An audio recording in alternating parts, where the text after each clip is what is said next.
All right, welcome to Independent Insights by Vision Source. I'm Aaron Warner, and I'm excited to have another quick conversation on topics specific to independent practice, how we manage our practices, how we run the practices so that we can have more efficient and profitable practices and take care of our patients. Really excited for the conversation we're going to have today with Dr. Thanh Mai. We're going to introduce Thanh's 5 times touch points, his rule of 5. How we can help patients understand and accept the treatment offerings that we're prescribing. In this case, we focus a lot on myopia management, but the conversation applies to everything we do in independent optometry. So please enjoy the conversation, share this episode, like, review, subscribe, and let us know what you want to hear. Thanks. And I'm really excited, Thanh, to have you on with us. You've got a practice out in Orange County, California. And we had a really cool discussion at a Vision Source meeting not long ago that I want to bring back and share with everyone. But before we do that, give us a little bit of introduction about yourself. Who are you? Where are you from? What do you do? Yeah, great. Well, first of all, thanks for having me on the show. A longtime fan and fan of your work. A longtime fan of you, in terms of just being in Southern California together and running each other with Vision Source. A little bit about me. I went to SCCO, and so I've always been Southern California native. And then after I graduated from school, I decided, let's do something crazy and open a practice cold in Orange County, which is not what my professors told me to do. They told me either buy a practice or don't bother. So I tried that first. I tried multiple times. I tried to partner with a couple of retiring docs. It didn't work out. And then I decided after failing 3 times with 3 different doctors, getting burned, I said, if this is not going to work out, let me just do it by myself. Because no one could stop myself except for, a bank if they won't let me the money. So I opened cold, and I decided on day 1, I got inspired by a doc on the East Coast named Nick Despeditis about opening a really cool myopia vision therapy practice. So I opened cold with a partner. She does vision therapy. I do a lot of special contact lenses. And we decided on day 1 that's what we're going to be all about. And so far, so good. We basically have gotten exactly what we wanted, and just looking forward to the future. Well, that's really cool. I didn't realize you had failed 3 times. Well, failed's probably not the right word, but right, struck out 3 times before hitting your home run here. So that's probably a whole other conversation we can have on perseverance and how you've gotten to where you're at. A quick little note about that. It's kind of funny. They say partnership's like a marriage, right? And so I was told in school, I thought this was right. You should find a guy or gal who wants to retire, and then associate partnership take over. I said, okay, that sounds smart. But what happens in practice is that if partnership is like a marriage, most marriages, a 27-year-old guy doesn't marry a 60-year-old guy or gal, right? It just doesn't happen very often. And so if partnership is like a marriage, like these relationships don't happen. I just believe that statistically they don't pan out. And so I don't know if that's bad advice I got from school, but that was advice I heard. And I believe now, just of course my experience of N=3, that it's bad advice. That's hilarious. That's a visual I didn't like in my head either. And, yeah. But we're all told that there's a way to do something, and I think that path works for some and certainly doesn't work for others. I also like that it sounds like you were very intentional in what you in the practice that you built between you and your appropriate aged partner. That both of you were very intentional in what you wanted to accomplish. So kudos to you. So the discussion we had at that Vision Source meeting, you had framed the question to the group that said, "Hey, I think somebody actually asked, how is everybody getting myopia management parents to accept the recommendations? We're recommending, we're educating, we're selling it to them, but my acceptance rate is still really low." And you posed the question back, said, "How many touch points do parents and caregivers need before they accept?" And I think my answer was 3, 4, maybe 5 at some point, but I don't think anybody in the room was right. So what is the right answer to that? Yeah. So, of course, the message varies. We've done a lot of testing in terms of how many touch points until a patient decides to say, "Stop bothering me." At the same time, let me tell you what optometrists need to do that's totally wrong. Optometrists are so scared about appearing, first of all, salesy and appearing spammy, right?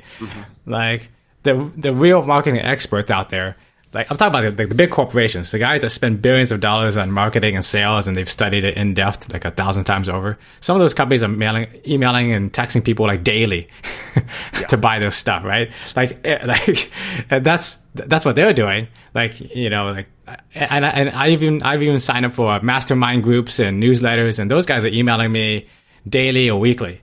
And I actually don't mind, because they actually send me good content that actually tries to help me every time I get a message. And so anyways, there's a marketing rule called the rule of 7. And not that I don't recommend 7 for this, but in general, the rule of 7 is a person needs to hear something 7 times before they take action. So let's say you see a commercial about a new basketball, or I'm getting a message right now for Christmas. It's time to buy my kids like certain toys, and I might see a toy once or twice, and then I see it like 5 times. I'm like, wait a minute, a lot of kids got this toy. Maybe I should get this for my son. And so anyways, that's the marketing rule of 7.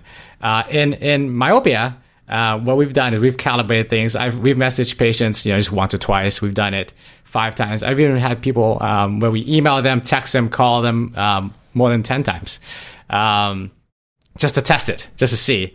Now, of course, once they stop, if they tell us to stop, we'll stop.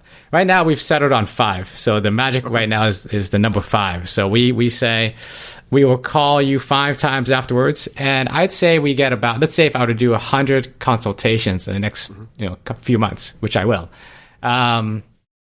probably 20% of them will say no at the consult and say, I need to think about it, right? Or maybe they said that's a lot of money and things like that. You know, they throw out these things to deflect.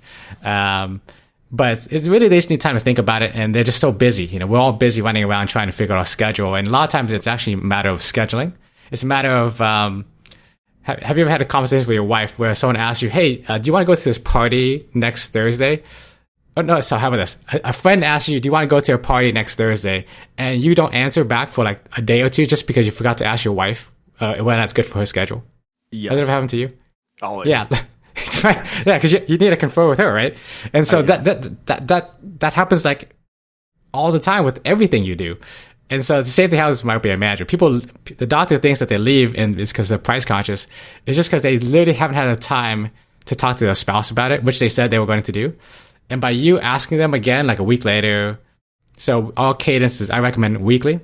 Okay. 5 times weekly is asking weekly. And then all of a sudden, at the 3rd time, the 2nd time, 4th time, 5th time, they go, oh, yes, I finally asked my husband. And he's like, yeah, we should do this.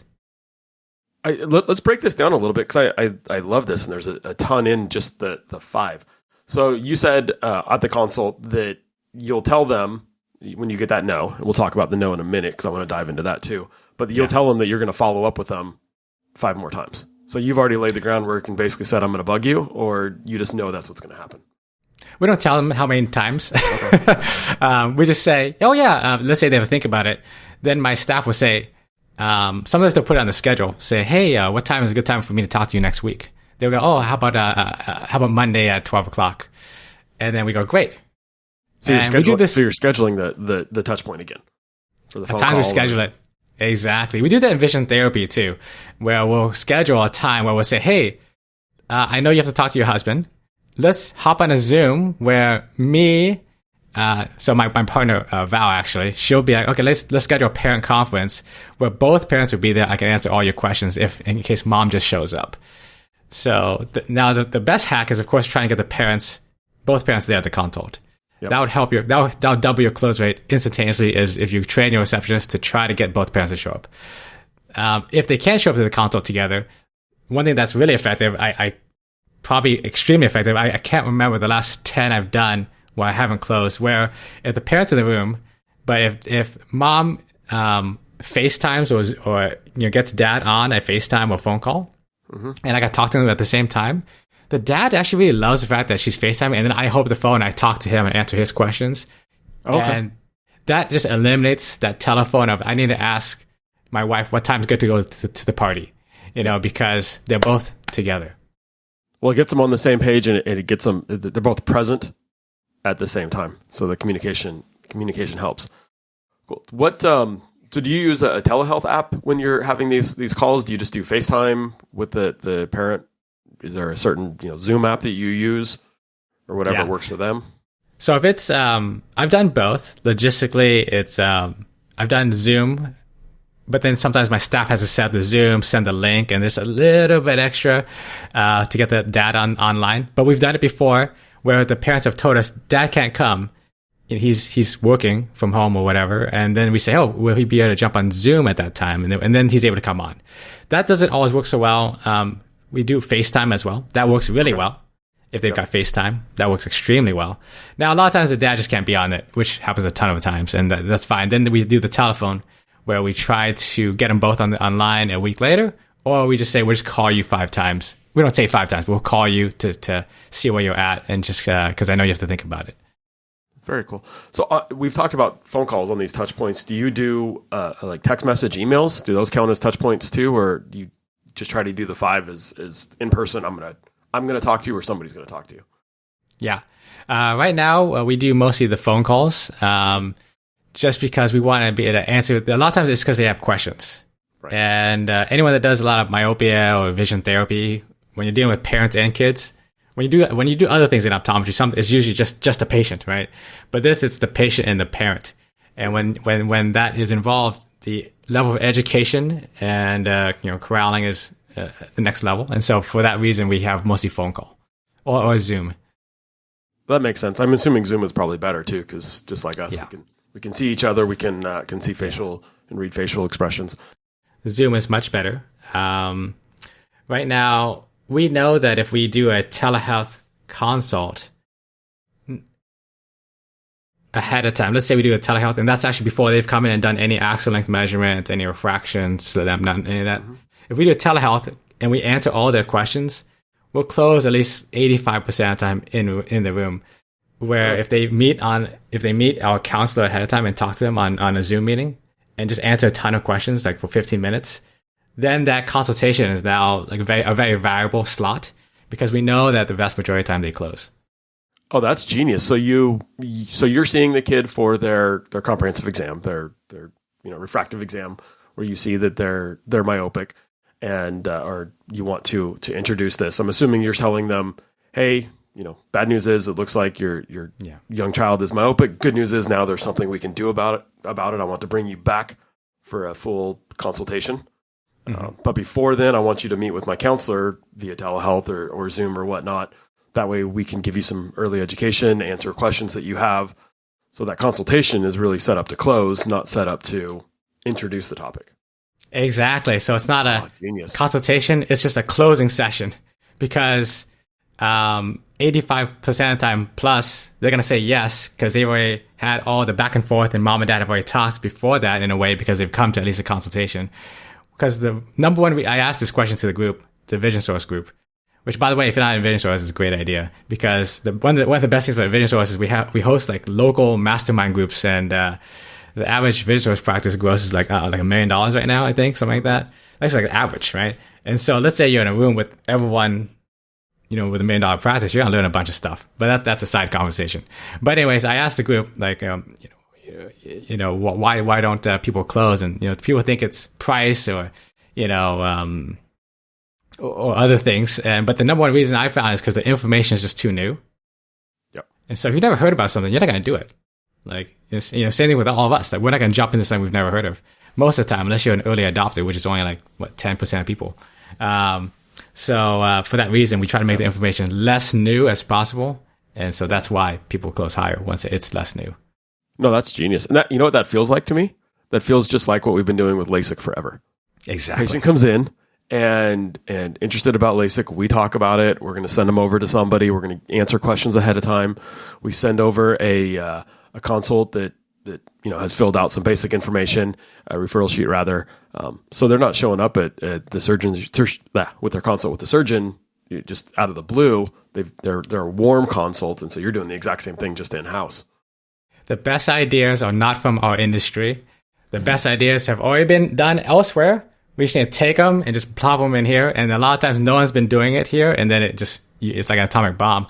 I talked to a LASIK surgeon. He does, I think, not a LASIK surgeon, a LASIK marketing guy. And so he helps with like Envision and a bunch of other people. And what he did with them was he set up of course it's a funnel, but basically, right.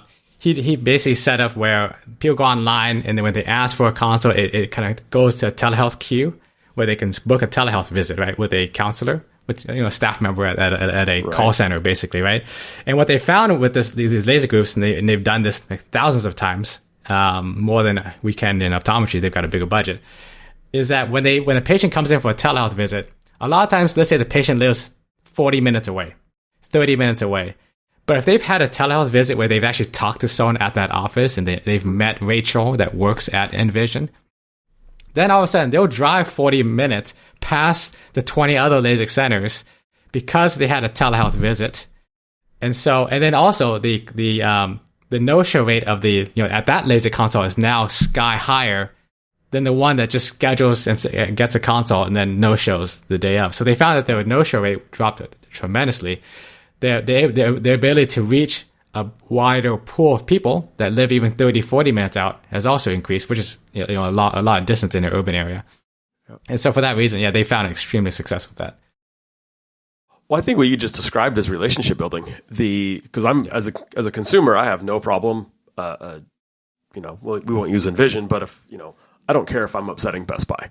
If I've got an appointment at Best Buy, I don't care if I just don't show. But if I'm meeting with Rob and I'm going to drop the ball on Rob, now I feel bad. And exactly. So I think once I know Rob and I have an appointment with Rob, it happens to be at Best Buy, then I'm less likely to show up, or I'm certainly going to over communicate if I can't make it. I think that's genius, and the cost to do so is minimal. Exactly, technology is available. It's so cheap, it's free. And what's one of the number one ways to build trust with someone, like based on the studies? One of the number one ways to build trust with anyone.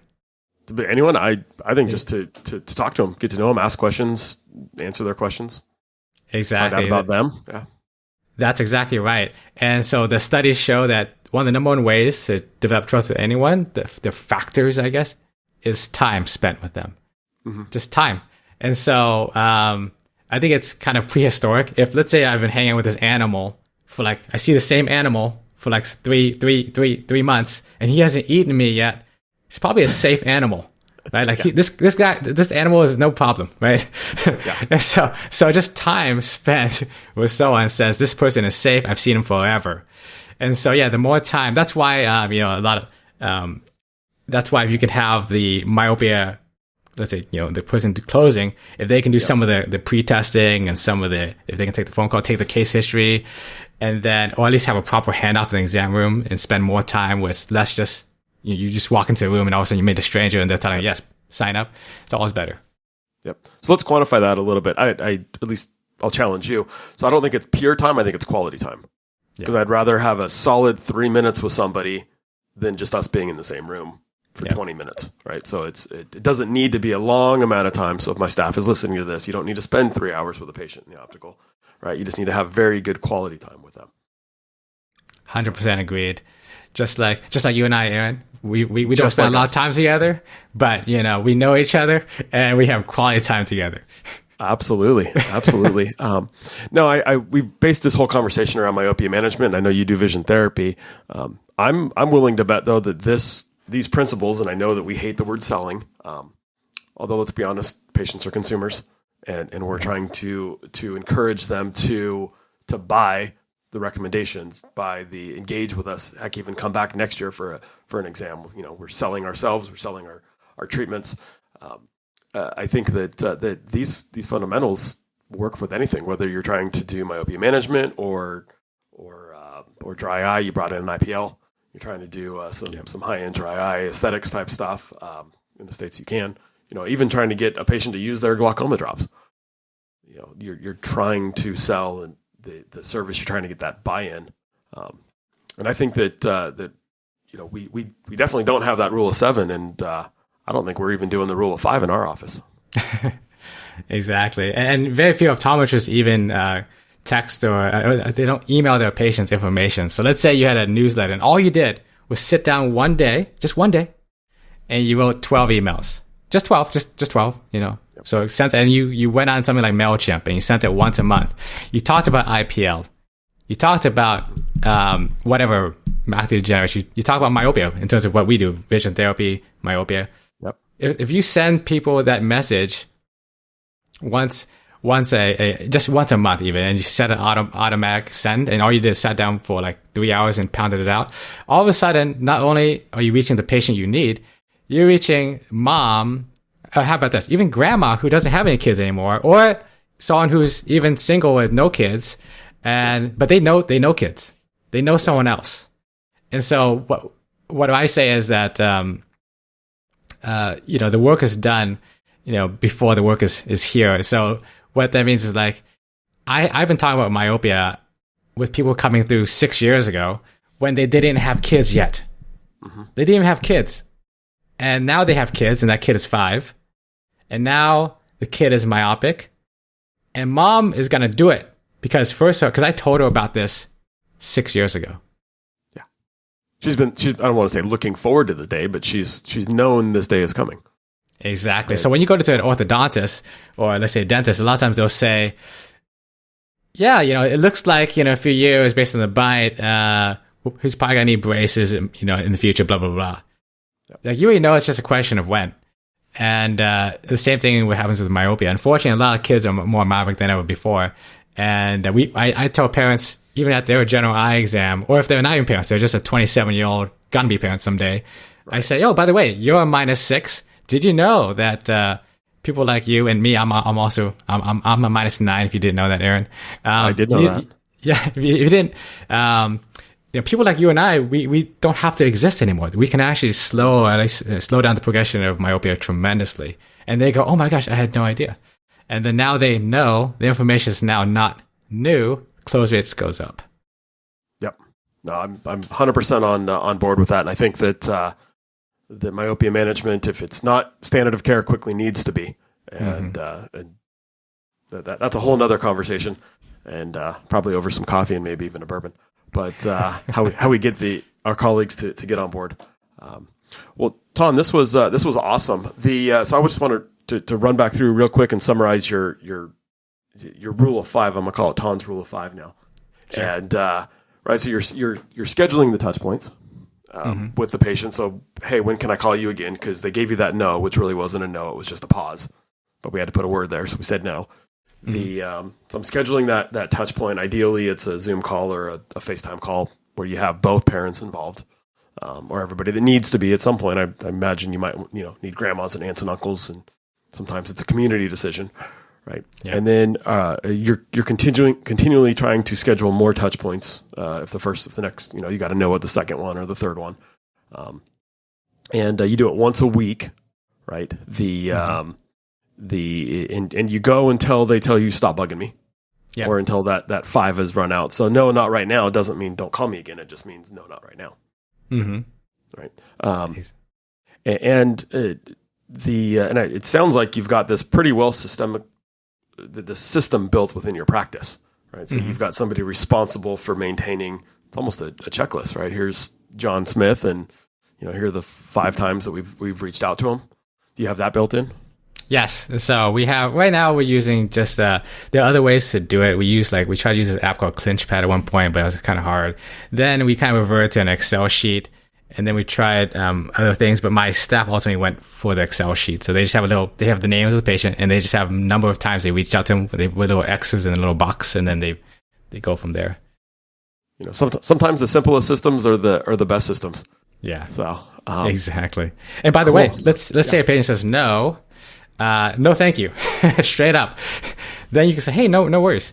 What if we scheduled little Johnny back in 3-4 months, and this is absolutely no charge at all. Just come in and we try to measure his axial length again. That's it. And then see where it's at. Inevitably, little Johnny, unfortunately, because he's probably a young myopic kid, progressing, inevitably, he usually has a longer axial length.